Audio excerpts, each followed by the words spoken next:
பீகார் தேர்தல் முடிவு தமிழகத்தில் எத்தகைய தாக்கத்தை ஏற்படுத்தும்? நல்ல கேள்வி. தேர்தல் முடிவு அநேகமா என்டிஏவுக்கு சாதகமா தான் வரும். என்டிஏ இழுத்துக்கோ பறிச்சுக்கோல ஜெயிக்க போறது இல்ல.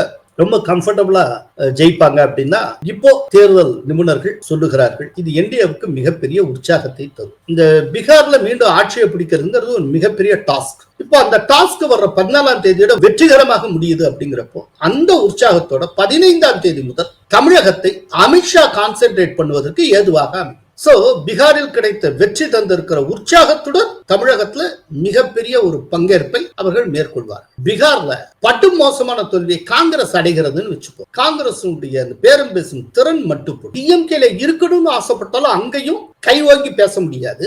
தாவேகாவுக்கு தாவணும்னு நினைச்சாலும் ஓங்கி பேச முடியாது. அதோட குரல் தணிந்து விடும். டபுள் டிஜிட்டே வராமல் சிங்கிள் டிஜிட்ல 8 சீட்டு 6 சீட்டு எல்லாம் ஜெயிச்சிருந்தா ரொம்ப மோசமான ஒரு தோல்வியை காங்கிரஸ் அடைந்தால் தமிழ்நாட்டில் அவருடைய பேரம் பேசும் திறன் மிக மிக குறைவாக இருக்கும். ஓங்கி பேசும். அதே நேரத்தில் பிஜேபி ட்ரெமெண்டஸா அங்க ஜெயிக்குதுன்னு வச்சுக்கோங்க. தமிழக என்டிஏ தலைவராக இருக்கிற எடப்பாடி பழனிசாமி இவங்களுடைய பேரம் பேசும் திறன் அதிகரிக்கும். இன்னும் கொஞ்சம் கூடுதலா வேணும்னு அவங்க கேட்கலாம்.